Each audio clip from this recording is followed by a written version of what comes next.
Assalamualaikum warahmatullahi wabarakatuh. Alhamdulillah wassalatu wassalamu ala Rasulillah wa ala alihi wa sahbihi wa mawala.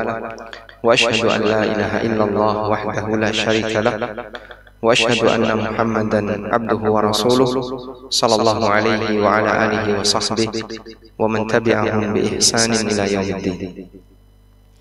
Alhamdulillah, puji syukur kita haturkan kehadirat Allah Subhanahu wa taala. Di kesempatan waktu duha ini kita bisa belajar bersama, yang insyaallah kita akan membaca kitab Mukaffiratudz Dzunub karya Dr. Sa'id bin Wahab Al-Qahtani rahimahullah. Dan pada kesempatan kali ini kita akan membaca masih berkaitan dengan hal-hal yang bisa menghapus dosa yang disebutkan dalam hadis Nabi Sallallahu Alaihi Wasallam. Di poin yang ke-12, penulis rahimahullah menyebutkan Ats-Tsani Asyar, poin yang ke-12, Al-Adhkaru adbaras salawati al-mafrudati tahuttul khataya. Zikir yang dibaca di bagian belakang sholat, maksudnya adalah selesai sholat, al-mafrudah yang wajib, tahuttul khataya bisa menghapus dosa. Zikir pasca sholat wajib bisa menghapus dosa.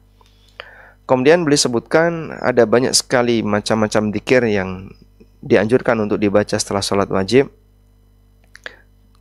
Di sini disebutkan ada 3 jenis ya. Ada 3 jenis zikir, insya Allah kita akan baca semuanya. Yang pertama adalah bacaan subhanallah walhamdulillah Allahu akbar masing-masing 33 kali. Dan la ilaha illallah wahdahu la syarikalah lahul mulku wa lahul hamdu wa huwa ala kulli syai'in qadir sebagai penutupnya, sehingga genap semuanya 100 kali. Subhanallah 33 kali, alhamdulillah 33 kali, Allahu akbar 33 kali, semuanya 99.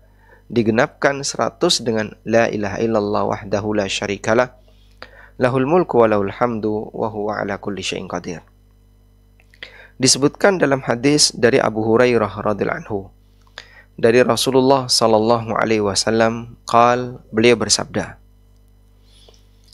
Man sabbahallaha dubura kulli salatin, barang siapa yang membaca tasbih dia mensucikan Allah, dubura kulli salatin, di setiap selesai sholat, thalathan wa thalathin, sebanyak 33 kali, wa hamidallaha, dan dia memuji Allah, membaca alhamdulillah, thalathan wa thalathin, sebanyak 33 kali, wa kabbarallaha, dia membaca takbir, thalathan wa thalathin, 33 kali, fatilka tis'atun wa tis'un, totalnya 99. Wa qala tamamal mi'ah, dan dia mengucapkan di penggenap 100-nya, la ilaha illallah wahdahu la syarikalah lahul mulku wa lahul hamdu wa huwa ala kulli syai'in qadir. Kata Nabi SAW, siapa yang membaca ini, ghufirat khatayahu walau kanat mithla zabadil bahri, maka dosa-dosanya akan diampuni meskipun sebanyak buih di lautan. Kita lihat di footnote hadis riwayat Muslim dalam bab istihbabudz dzikri ba'da shalah, anjuran untuk zikir setelah salat.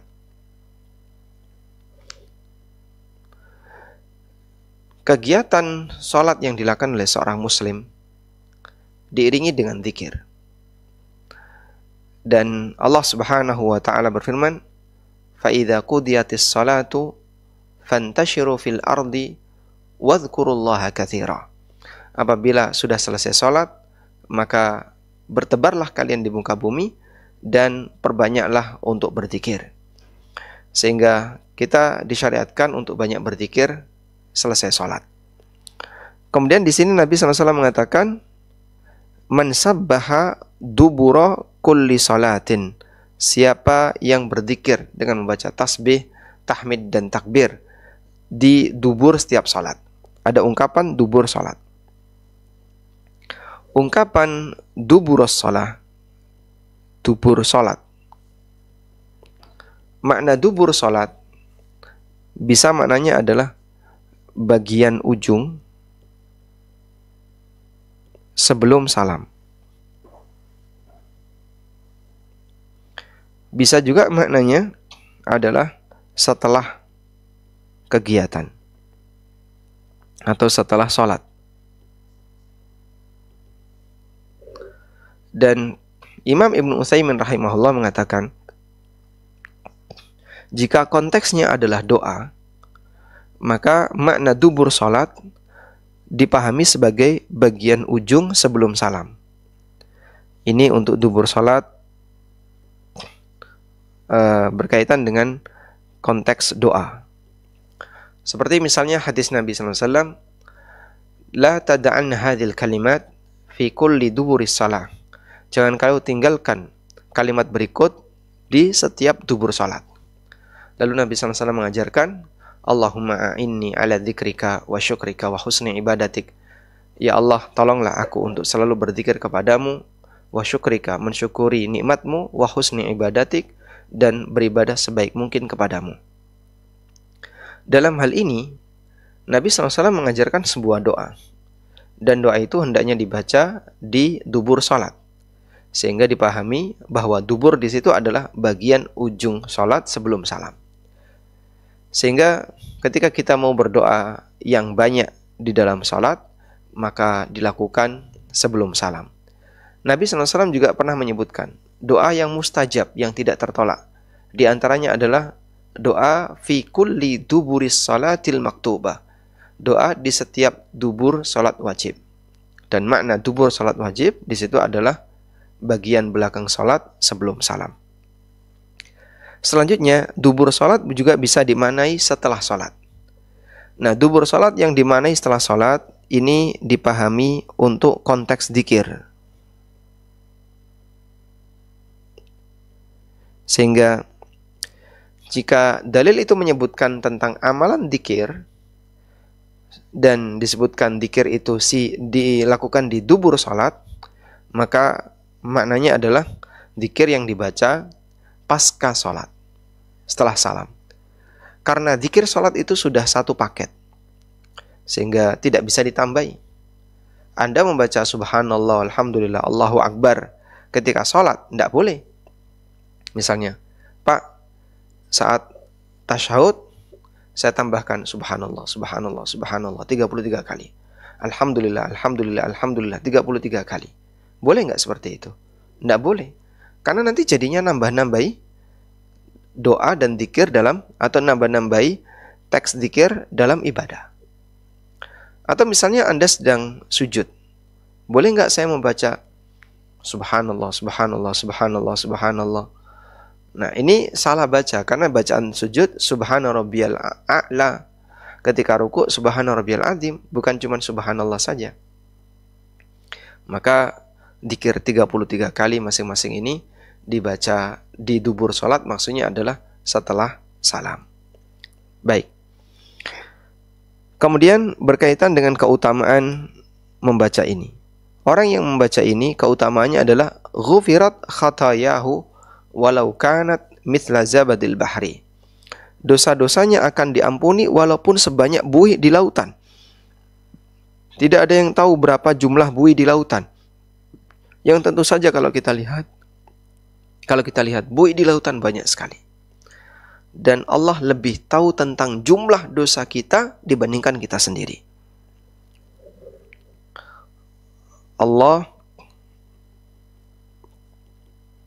lebih tahu tentang dosa kita, banyaknya dosa kita, dibandingkan kita sendiri.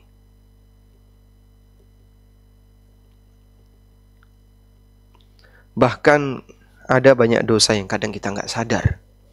Ada banyak dosa yang kita nggak tahu. Padahal itu perbuatan dosa. Sebagai bukti, kalau misalnya kita diminta, tolong tuliskan dalam secari kertas dosa yang kau kerjakan selama setahun ini. Hanya dalam satu lembar kertas, Anda tulis dosa apa saja yang Anda kerjakan selama bulan ini, jangan setahun ya, selama bulan ini. Mungkin Anda hanya bisa menuliskan tidak lebih dari 10, tidak lebih dari belasan, tidak lebih dari 20. Masih banyak dosa yang kadang kelewat, yang kita tidak kepikiran, bahkan sama sekali tidak kita renungkan, tidak kita sadari. Sehingga kita sendiri tidak tahu berapa jumlah dosa yang telah kita kerjakan. Allah lebih tahu tentang banyaknya dosa kita dibandingkan kita sendiri. Sehingga disinilah seorang hamba membutuhkan yang pertama, taubat dari semua dosa. Baik yang kita tahu maupun yang tidak kita tahu. Baik yang kita sadari maupun yang tidak kita sadari. Sehingga tidak perlu dikasih rincian. Dosa apa yang kau tobati? Saya tidak merinci, tapi saya mohon ampun kepada Allah untuk semua dosaku. Yang dosaku banyak dan mungkin ada banyak sekali dosa yang tidak saya sadari. Sehingga kita butuh taubat dari semua dosa. Yang kedua, hamba juga membutuhkan amalan penghapus dosa. Amalan penghapus dosa tanpa dibatasi. Sehingga tidak hanya menyebutkan dosa A, tidak hanya menyebutkan dosa B, tapi untuk semua dosa. Bahkan kalau bisa menghapus semua dosa. Atau dosa dengan jumlah yang banyak tanpa dibatasi, itu bisa maknanya semua atau dalam jumlah banyak. Seperti yang tadi disebutkan dalam hadis, ghufirat khatayahu wa in kana mithla zabadil bahri. Maka dosa-dosanya diampuni meskipun dosanya sebanyak buih di lautan. Anda bisa lihat berapa jumlah buih di lautan. Tidak ada yang tahu kecuali Allah.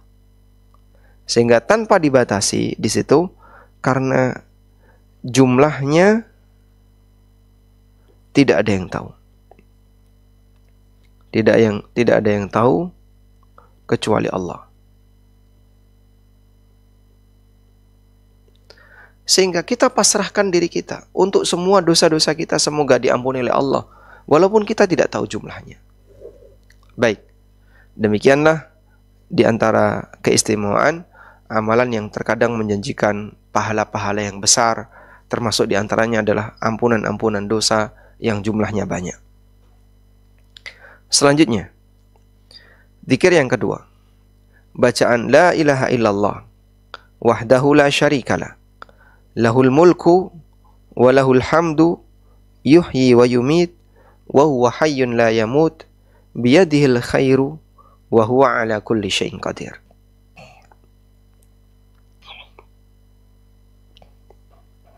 Asyra marratin, dibaca sebanyak 10 kali, aqba salatil fajri, setelah salat subuh, wa aqba salatil maghribi, dan setelah salat maghrib. Baik, sebelumnya di sini ada tambahan kalimat wa huwa hayyun la yamut biyadihil khair. Apa makna kalimat ini? Kalimat ini disebutkan, atau bagaimana status kalimat ini? Kalimat ini disebutkan dalam Kashful Astar karya Al-Bazzar, dan tambahan tersebut diriwayatkan oleh At-Tabrani dalam Al-Kabir, Mu'jamul Kabir. Kemudian dikatakan oleh Al-Haythami dalam Majma'uz Zawaid, diriwayatkan oleh At-Tabrani, dan perawinya adalah perawi sahih. Sehingga ada tambahan wa huwa hayyun la yamut biyadihil khair wa huwa ala kulli syai'in qadir. Dibaca 10 kali selesai subuh dan selesai maghrib. Berdasarkan hadis Abu Dzar, hadis Mu'adz, dan Abu Ayyas Az-Zurqi, Abu Ayyub, dan Abdurrahman Ibnu Gunmin Al-Ash'ari, hadis Abu Darda, Abu Umamah, Ammarah bin Syabib As-Sibai radhiyallahu ta'ala anhum. Sehingga sahabat yang meriwayatkan banyak sekali. Coba kita hitung. Di sini ada Abu Dzar, ada Mu'ad, Abu Ayyash 3, Abu Ayyub 4, Abdurrahman bin Gunmin 5, kemudian Abu Darda 6, Abu Umamah 7, kemudian Ammarah bin Syabib 8, radhiyallahu anhum. Ada 8 sahabat yang meriwayatkan hadis ini. Kemudian di sini ada rincian 8 itu diriwayatkan oleh siapa saja. Hadis Abu Dzar diriwayatkan oleh At-Tirmidzi, kemudian hadis Abdurrahman bin Gunmin diriwayatkan oleh Ahmad, hadis Abu Ayyub diriwayatkan oleh Ahmad dan An-Nasa'i dalam Amalul Yaum wal Lailah, hadis Abu Ayyash diriwayatkan oleh Ahmad dan Abu Dawud, dan seterusnya. Di footnote ada rincian itu. Baik. Wa majmu'u ma fi ahaditsihim, dan gabungan dari semua hadis-hadis mereka, anna man qalaha, bahwa siapa yang membaca kalimat tadi, la ilaha illallah wahdahu la syarikalah, lahul mulku wa lahul hamdu, yuhyi wa yumit, biyadil khair wa huwa ala kulli syai'in qadir. Barang siapa yang membaca itu setelah maghrib dan setelah subuh masing-masing 10 rakaat, ba'atsallahu lahu muslihatan yahrusunahu minasyaitan hatta yusbih wa min hini yusbih hatta yumsi wa rufi'a lahu 10 darajatin wa kana fi khirzin min kulli makruhin yaumahu dzalik. Siapa yang membaca itu 10 kali setelah maghrib dan setelah subuh, maka Allah mengutus malaikat yang bersenjata yang akan menjaganya dari gangguan setan sampai subuh. Kalau dia baca pagi hari, akan dijaga sampai sore. Diangkat untuknya 10 derajat, dan dia selalu mendapatkan penjagaan min kulli makruhin, dari semua yang tidak dia sukai, yaumahu, di hari itu, ya, yaumahu dzalik, di hari itu.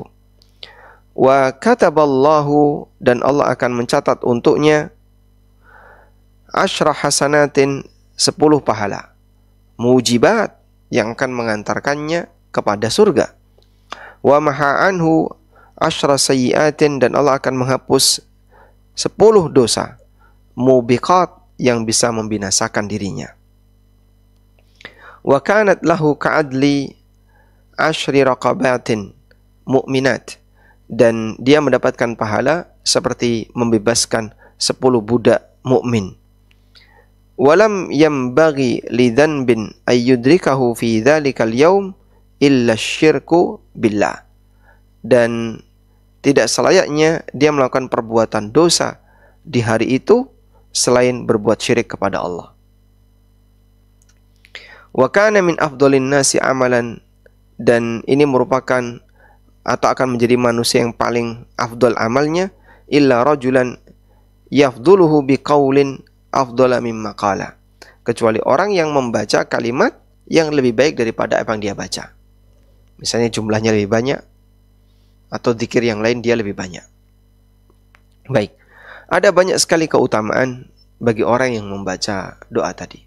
La ilaha illallah wahdahu la syarikalah, lahul mulku wa lahul hamdu, yuhyi wa yumit, wa huwa hayyun la yamut, biyadihil khair, wa huwa ala kulli syai'in qadir. Apa saja keutamaannya? Yang pertama, Allah mengutus malaikat yang bertugas untuk menjaganya dari setan. Yang kedua, diangkat 10 derajat untuknya. Yang ketiga, dia mendapatkan perlindungan dari semua yang tidak dia sukai di hari itu. Yang keempat, Allah catat 10 pahala. Yang kelima, Allah hapuskan 10 dosa. Yang keenam, mendapatkan pahala seperti membebaskan budak mukmin 10 budak mukmin. Dan yang ketujuh, dia terjaga dari perbuatan dosa yang tidak selayaknya untuk dilakukan. Sampai ketika dia melakukan syirik, maka barulah bubar semuanya, batal semua keutamaan ini. Baik, ada 7 keistimewaan bagi mereka yang membaca dzikir tadi.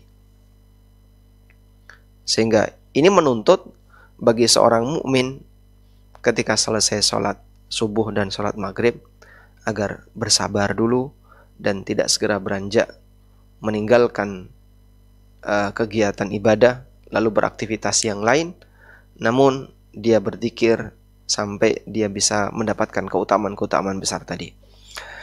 Meskipun zikir ini tidak harus dibaca sambil duduk. Anda boleh membacanya sambil bergerak A, bergerak B, beraktivitas A, beraktivitas B, karena bukan syarat zikir itu dibaca sambil duduk. Dan zikir boleh dibaca sebagaimana dalam Al-Quran, alladzina yadhkurunallaha qiyaman wa qu'udan wa ala junubihim, yaitu mereka yang berzikir kepada Allah sambil berdiri, sambil duduk, dan ketika dia berbaring. Sehingga zikir bisa dibaca dalam posisi apapun. Taib. Semoga kita bisa merutinkan. Maka Bapak Ibu yang selesai sholat subuh dan sholat maghrib, kemudian berzikir, lalu Anda punya aktivitas yang lain, misalnya Anda harus bekerja, maka baca zikir tadi sambil beraktivitas. Selanjutnya, zikir yang ketiga. Zikir yang ketiga adalah bacaan Subhanallah 10 kali, Walhamdulillah 10 kali, Allahu Akbar 10 kali. Masing-masing 10 kali. Berdasarkan hadis Abdullah bin Amr. Qala Rasulullah sallallahu alaihi wasallam, khaslatani la yuhsihima rajulun muslimun illa dakhalal jannah. Ada dua hal yang apabila dilakukan oleh seorang muslim, maka dia akan masuk surga. Wa huma yasirun wa may ya'malu bihima qalilun. Amalan itu ringan, tapi yang mengamalkan sedikit. Dan memang demikian realitanya. Ada banyak sekali amalan-amalan ringan yang memberikan keutamaan besar, tapi yang mengamalkan sedikit. Yang mengamalkan sedikit bisa artinya adalah orang yang tahu jarang. Apalagi di zaman kita. Banyak orang yang nggak ngerti tentang dzikir-dzikir sunnah. Karena dijali dengan dzikir-dzikir yang tidak ada dalilnya. Yang kedua, orang yang istiqomah dalam mengamalkannya sangat sedikit. Ada yang tahu, dia amalkan sekali dua kali, setelah itu dia tinggalkan. Atau mungkin dia sama sekali tidak istiqomah dalam mengamalkannya. Qala Rasulullah sallallahu alaihi wasallam, kata Rasulullah sallallahu alaihi wasallam, as-salawatul khamsu yusabbihu ahadukum fi duburi kulli salatin ashran wa yahmadu ashran wa yukabbiru ashran fahiya khamsuna wa mi'atun fil lisan wa alfun wa khamsu mi'atin fil mizan. Kata Nabi sallallahu alaihi wasallam, amal apa yang ringan tapi pahalanya besar sehingga bisa mengantarkan seorang muslim untuk masuk surga, yaitu salat 5 waktu, as-salawatul khamsu, salat 5 waktu. Kemudian setelah itu dia bertasbih fi duburi kulli salatin, di setiap selesai salat 5 waktu tadi, ashran, masing-masing 10. Dia baca subhanallah 10. Wa yahmadu ashran, dia membaca alhamdulillah 10 kali. Wa yukabbiru ashran, dia membaca takbir 10 kali. Fahiya khamsuna wa mi'atun fil lisan, totalnya 150 dalam lisan. Kita ucapkan sebanyak 150 kali. Karena subhanallah 10 kali, alhamdulillah 10 kali, Allahu Akbar 10 kali. Berapa ini? 30. Dikalikan 5 kali salat, berarti 150. Fahiya khamsuna wa mi'atun fil lisan. Maka lisan kita membaca 150 kali. Namun 150 kali ini dilipatkan berapa? Wa alfun wa khamsu mi'atin fil mizan. 1.500 di timbangan. Coba kita lihat di sini ada footnote 1.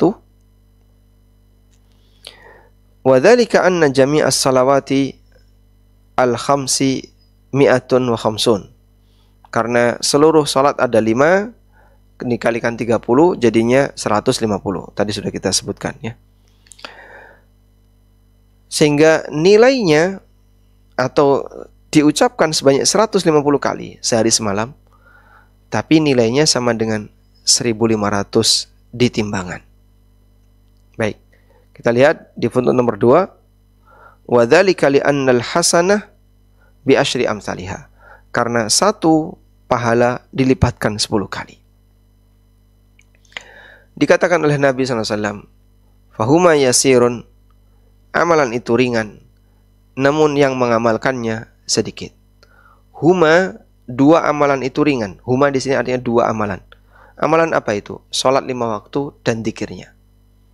Gabungan itu ketika ditotal, dzikir plus salat 5 waktu ada 150 dzikir sehari. Namun dilipatkan 10 kali jadi 1500 di timbangan. Tayyib. Selanjutnya, fara'aitu Rasulullah sallallahu alaihi wasallam. Kata sahabat yang meriwayatkan hadis ini, beliau mengatakan, fara'aitu Rasulullah sallallahu alaihi wasallam. Aku pun melihat Rasulullah sallallahu alaihi wasallam yaqiduhunna biyadihi.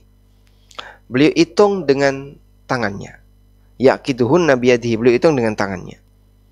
Lalu beliau bersabda, wa idza awa ahadukum ila firashihi au madja'ihi sabbaha 33 wa hamida 33 wa kabbara 34 fahiya mi'atun 'alal lisan wa alfun fil mizan. Dan kalau kalian mau tidur, awa ahadukum ila firashihi, kalau kalian mau tidur, atau ila madja'ihi, dia beranjak di tempat tidurnya, lalu dia bertasbih 33 kali, bertahmid 33 kali, bertakbir 34 kali. Totalnya jadi 100. Fahiyya mi'ah. Totalnya 100. Alal lisan. 100 di lisan. Wa alfun fil mizan. Tapi nilainya 1000 di timbangan. 100 di lisan, 1000 di timbangan. Karena sekali lagi, setiap amal dilipatkan 10 kali. Qala Rasulullah sallallahu alaihi wasallam, kata Rasulullah sallallahu alaihi wasallam, fa ayyukum ya'malu fi kulli yaumin wa lailah. Maka siapa di antara kalian yang mengamalkan sehari semalam alfaini wa khamsami'ati sayyi'atin. Nabi sallallahu alaihi wasallam pernah bertanya kepada para sahabat, siapa di antara kalian yang sehari semalam melakukan perbuatan dosa 2500 kali? Qila, lalu sahabat bertanya, ya Rasulullah, wa kaifa la nuhsihima? Ya Rasulullah, gimana kita bisa menghitungnya? Faqala, kemudian Nabi SAW bersabda, inna syaitana ya'ti ahadakum wa huwa fi salatihi. Setan datang untuk mengganggu kalian ketika kalian sedang sholat. Fayaqulu, lalu setan mengatakan, uzkur kadza, uzkur kadza, uzkur kadza. Ingat ini, ingat ini, ingat ini. Sehingga saat dia sholat pikirannya kacau, ingat kemana-mana. Wa ya'tihi 'inda manamihi fayunimuhu. Kemudian setan datang ketika dia tidur, fayunimuhu, lalu dibuat makin tidur. Akhirnya dia nggak bangun-bangun, bahkan sampai kebablasan sholat subuh. Wa fi lafzi Ibnu Majah, dan dalam lafaz Ibnu Majah, fala yazalu yunawwimuhu hatta yanam. Setan selalu menggoda agar cepat tidur sampai orang itu tidur pulas. Diriwayatkan oleh An-Nasa'i, kemudian Ibnu Majah, Abu Dawud, At-Tirmidzi, dan yang lainnya. Juga diriwayatkan oleh Ahmad dan dinilai sahih oleh para ulama. Baik, sehingga hadis tadi adalah hadis yang sahih, di mana Nabi SAW mengajarkan dzikir sehari semalam ringan tapi berat dirutinkan. Nah, ada 250 kali dzikir. 250 kali dzikir sehari semalam.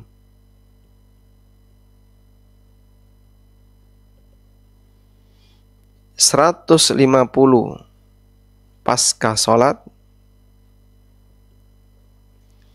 berarti pasca sholat 5 waktu ya. Sehingga masing-masing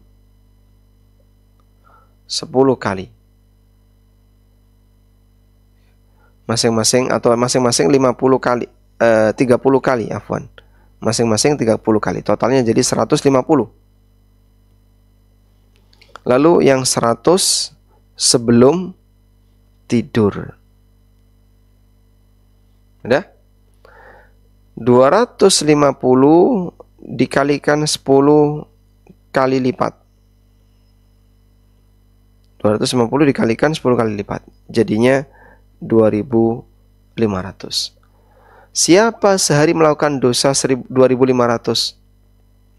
bisa terhapus dengan zikir ini. Siapa yang sehari melakukan dosa sebanyak 2.500 dosa bisa terhapus dengan zikir ini. Demikianlah bagian akhir dari keterangan Nabi SAW. فَأَيُّكُمْ يَعْمَلُ فِي كُلِّ يَوْمٍ وَلَيْلَةٍ 2,500 sayyi'atin. Siapa di antara kalian yang dalam sehari semalam melakukan perbuatan dosa 2.500 kali? Qila ya Rasulullah wa kaifa la nuhsihima. Akhirnya para sahabat mengatakan, ya Rasulullah, bagaimana kita harus meninggalkan zikir ini? Dosa sebanyak itu bisa hapus. Makanya Nabi SAW mengatakan, 2 amalan yang ringan tapi sedikit yang mengamalkan. Ya, sehingga di sini kita bisa lihat makna 2 amalan yang ringan tapi sedikit yang mengamalkan. 2 amalan ringan tapi sedikit yang mengamalkan. Tadi ya, zikir setelah sholat. Yang kedua, zikir sebelum tidur. Ini setelah sholat wajib. 2 amalan ringan namun berat di timbangan dan punya nilai yang besar, bisa memasukkan orang ke dalam surga. Zikir setelah sholat dan zikir sebelum tidur. Dan kata Nabi SAW, wa qalilun may ya'malu dzalika, dan sedikit orang yang mengamalkan itu. Wa may ya'malu bihima qalil, dan orang yang mengamalkannya sedikit. Maka jadilah orang yang sedikit. Orang yang sedikit itu adalah yang dikatakan sebagai orang baik yang jarang jumlahnya. Ada seorang sahabat yang berdoa kepada Allah Subhanahu wa taala. Allahumma ja'alni minal qalil. Doanya gini. Allahumma ij'alni minal qalil.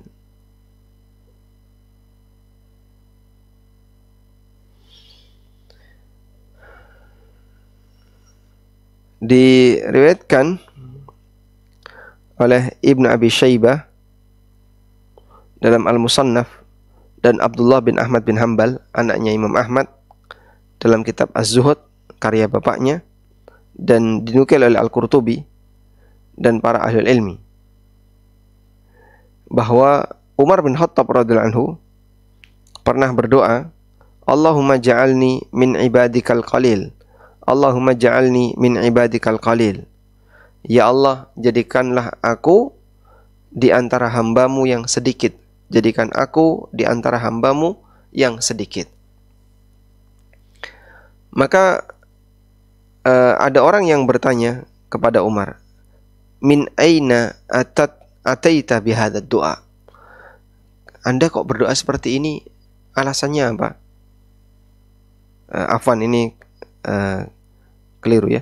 Bahwa Umar bin Khattab radhiyallahu anhu suatu ketika pernah melewati seseorang di pasar. Ternyata orang itu berdoa.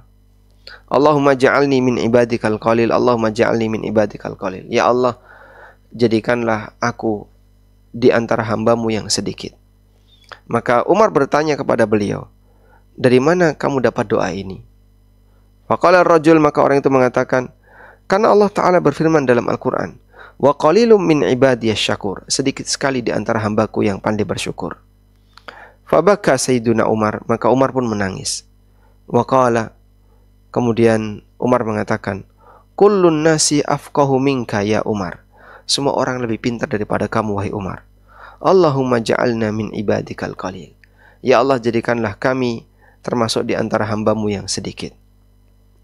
Baik, sehingga kalau Nabi SAW mengatakan sedikit sekali orang yang mengamalkannya, maka ini menunjukkan bahasanya praktek ini berat, ya. Dan Nabi SAW menyebutkan, ketika sholat orang gak khusyuk, dia diganggu oleh setan. Inna syaitana ya'ti ahadakum, setan mendatangi kalian. Kemudian ketika sholat, dia mengingatkan kita akan banyak hal. Uzkur kada, ingat ini, ingat ini. Dan sebelum tidur, dibuat cepat tidur. Sehingga mau zikir, baru baca subhanallah, subhanallah, subhanallah, subhanallah, subhanallah. Merem. Baru 10 udah merem. Jadinya nggak sempat membaca zikir seperti yang tadi disarankan. Makanya Nabi SAW mengatakan, waman ya'malu bihi qalil, dan orang yang berhasil mengamalkannya sedikit, padahal ringan. Maka berusahalah untuk merutinkannya. Godaannya besar, yaitu ketika sholat banyak nggak khusyuk, sehingga begitu selesai sholat dia pengen cepat-cepat meninggalkan tempat dan nggak sempat untuk zikir. Dan yang kedua, sebelum tidur itu diganggu setan, gimana? Dia nggak sempat zikir karena terlalu ngantuk, ya. Sehingga dua amalan ini ringan, tapi godaannya besar. Ini sholatnya tidak khusyuk. Sedangkan yang ini cepat merem karena diganggu oleh setan. Nah, selanjutnya kita sambung dengan bab berikutnya. Ats-tsalitsu asyar, yang ke-13. Salat sunnah bisa melengkapi kekurangan salat wajib dan bisa menghapus dosa. Salat sunnah bisa melengkapi kekurangan salat wajib dan menutupi kekurangannya. Berdasarkan hadis Tamim Ad-Dari secara marfu, Nabi SAW bersabda, awwalu ma yuhasabu bihil abdu yaumal qiyamah salatuhu. Amal pertama yang akan dihisab dari seorang hamba besok di hari kiamat adalah salatnya. Fa in kana atammaha, kalau dia sempurnakan salatnya, kutibat lahu tamatan, maka dia akan mendapatkan catatan salat yang sempurna. Wa illam yakun atammaha, dan kalau dia belum menyempurnakan salatnya, qala Allahu azza wa jalla, maka Allah berfirman, unduru hal tajiduna li abdi min tatawwu. Perhatikan, apakah hambaku punya amal sunnah? Fatukmilu biha faridatahu, sehingga bisa kalian gunakan untuk melengkapi salat wajibnya. Lalu kata Nabi SAW, thumma zakatu kadzalika, zakat juga seperti ini. Thumma tu'khadzul a'malu ala hasabi dzalika, dan amal-amal yang lain juga dihisab dengan cara seperti ini. Baik. Dan kita lihat di footnote, hadis ini riwayat Abu Dawud dari Abu Hurairah radhiyallahu anhu, juga riwayat Ibnu Majah,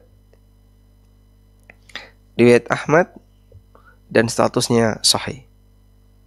Nah, selanjutnya, at-tatawwu turfa'u bihi darajat wa tuhattul khataya.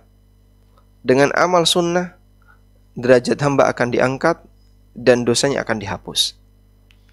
Berdasarkan hadis Thauban, mantan budaknya Rasulullah sallallahu alaihi wasallam, dari Nabi sallallahu alaihi wasallam, annahu qala lahu, bahwa Nabi SAW pernah mengatakan kepada Thauban, alaika bikathratis sujud fa innaka la tasjudu lillahi sajdatan illa rafa'aka Allahu biha darajatan wa hatta anka biha khati'atan. Perbanyaklah sujud, karena tidaklah engkau sujud kepada Allah satu kali sujud kecuali Allah akan mengangkat derajatmu. Satu kali sujud diangkat 1 derajat. Wa hatta anka biha khati'atan, dan Allah akan menghapuskan 1 dosa darimu. Memperbanyak sujud itu artinya memperbanyak sholat. Dalam hadis Thauban,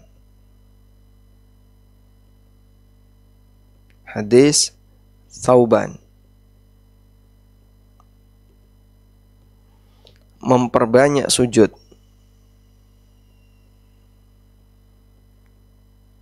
artinya apa? Memperbanyak sujud, sering sholat sunnah.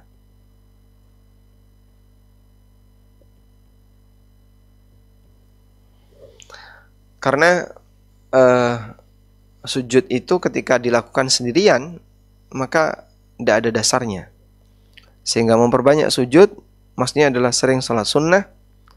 Dan yang kedua adalah banyak melakukan sujud, banyak sujud yang disyariatkan lainnya. Contohnya sujud syukur, sujud sahwi, sujud tilawah. Sehingga saat kita membaca ayat sajdah, kita sujud. Membaca ayat sajdah, kita sujud lagi. Baik. Anda ketika bulan Ramadan sambil tadarus, nanti ketemu ayat sajdah, sujud. Itu nanti totalnya 15 kali sujud sajdah. Sujud tilawah. Kalau kita rutin, setiap ketemu ayat sajdah, sujud. Nanti ada 15 kali. Baik. Sehingga dalam kegiatan tadarus Al-Quran, jika komplit satu Quran, dan semua sujud tilawah dilakukan, nanti membaca Quran sambil sujud tilawah sebanyak 15 kali. Selanjutnya, An Ubadah ibn Samit, dari Ubadah bin Samit, bahwa beliau pernah mendengar Rasulullah SAW bersabda, Ma min abdin yasjudu lillahi sajadatan, apabila seorang hamba melakukan sujud kepada Allah, illa kataballahu lahu biha hasanatan, maka Allah akan mencatat 1 pahala untuknya, dan Allah akan menghapuskan 1 dosa darinya. Wa rafa'alahu biha darajatan, dan Allah akan mengangkat derajatnya. Fastakthiru minas sujud, maka perbanyaklah sujud. Dan perbanyak sujud tadi maknanya adalah sering-sering salat sunnah. Juga dari Thauban Maula Rasulullah SAW, dari Nabi SAW, annahu qala, beliau mengatakan kepada Thauban. Yang tadi ini sudah kita baca ya. Berikutnya adalah 4 rakaat sebelum asar. Berdasarkan hadis Ibnu Umar radhiyallahu anhuma, Rasulullah SAW bersabda, Rahimallahu mra'an, semoga Allah merahmati seseorang, shalla qabla al-asri arba'an, yang dia melakukan salat sebelum asar sebanyak 4 rakaat. Sehingga ini jadi dalil tentang qabliyah asar. Ada salat qabliyah asar.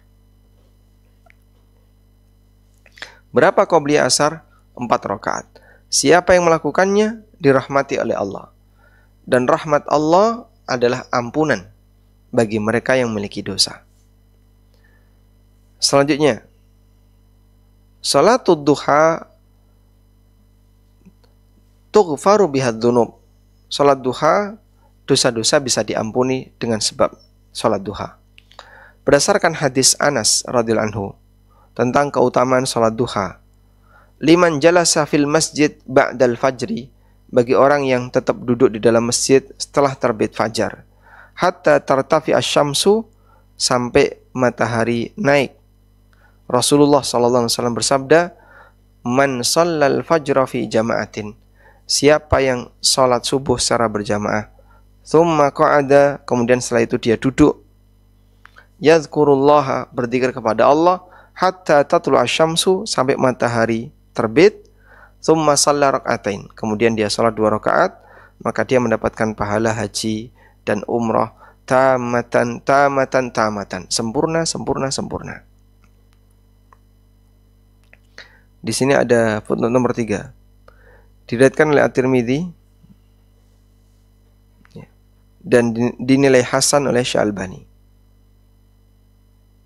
Dan Syekh bin Baz rahimahullah juga menilai hasan likathrati turuqihi, karena jalurnya banyak.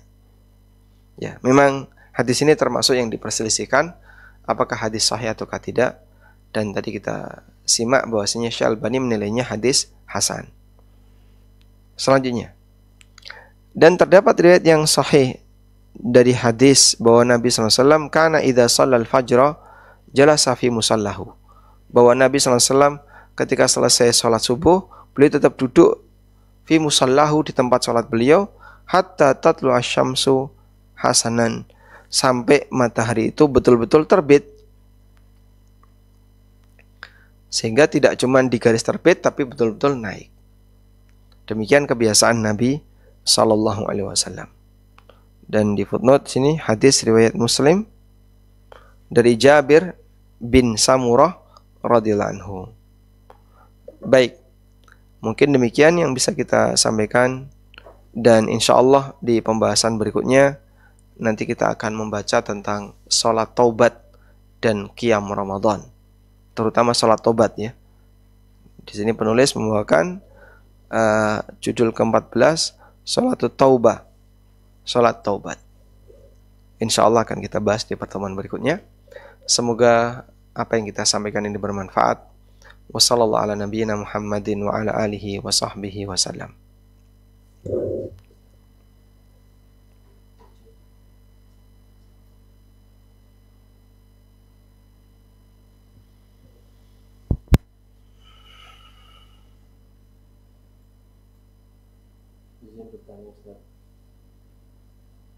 Assalamualaikum.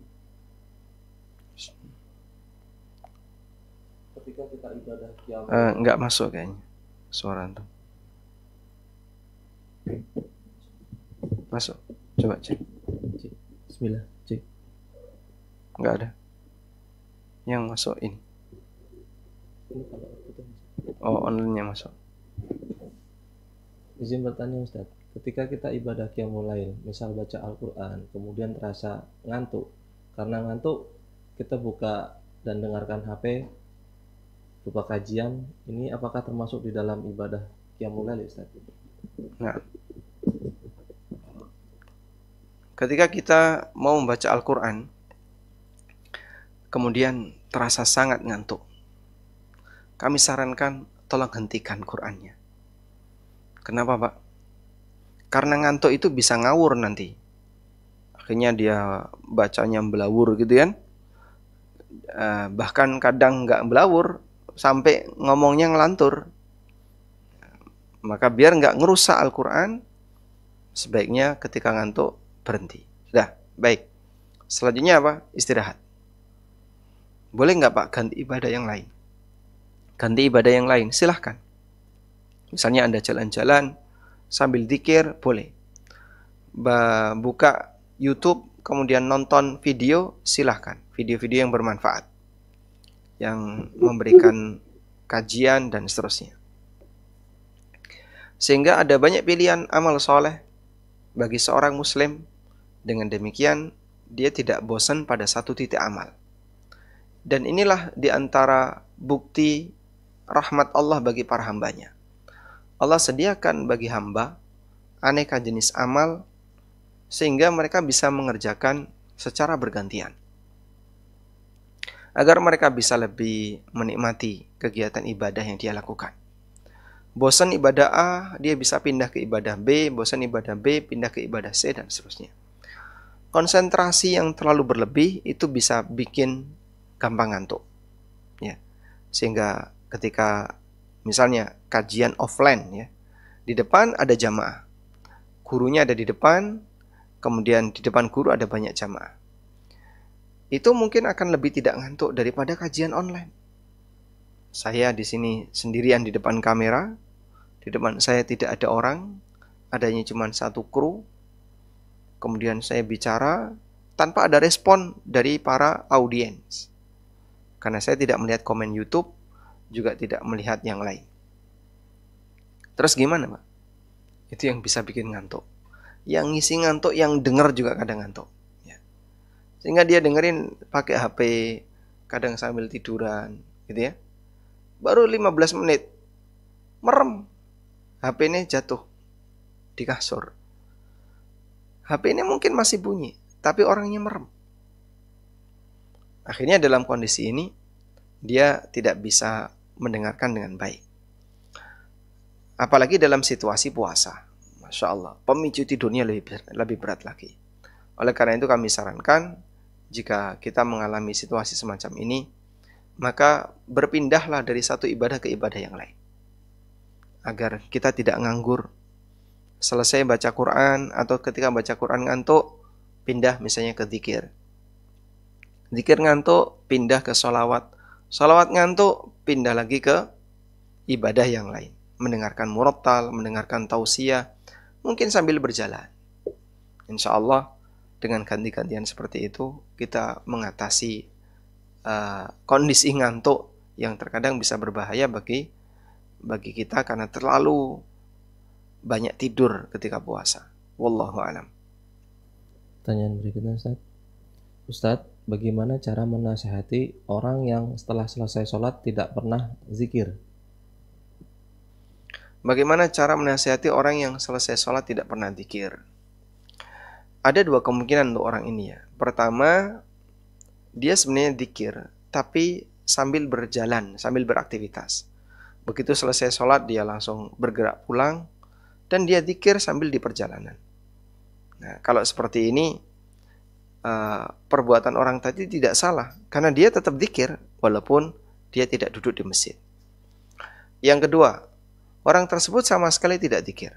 Begitu selesai sholat, dia keluar, ya sudah, dia lupa untuk zikir. Kok tahu Pak? Ya kelihatan, dia nggak pernah umi-umi misalnya. Atau dia kemudian habis itu langsung makan. Ya, kalau makan sambil zikir kan nyembur. Habis itu dia langsung makan, habis itu dia ngobrol sama temannya. Jadi kelihatan. Nah, untuk orang jenis kedua ini, kita ingatkan. Dengan kita kasih tahu keutamaannya. Tadi kalau Anda zikir selesai sholat, Anda bisa dapat ini, dapat ini, dapat ini. Dengan dia tahu keutamaannya, semoga memotivasi dia untuk mau zikir. Dan orang tidak mau zikir itu karena dia tidak punya motivasi. Kita kasih motivasi seperti ini. Wallahu a'lam.